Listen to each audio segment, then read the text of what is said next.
Ayan, good morning mga kaboks. Si Kukang Tampururot.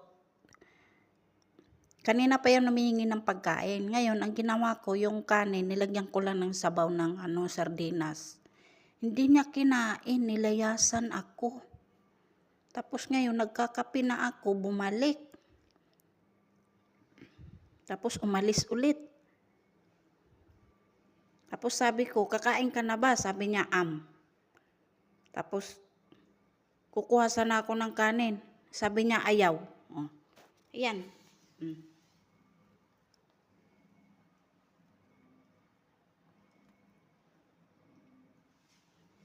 Ayaw niya magkanin kasi nabibigkas na yung ayaw. Oh. Ayan. Oh. O, diba? Thank you for watching.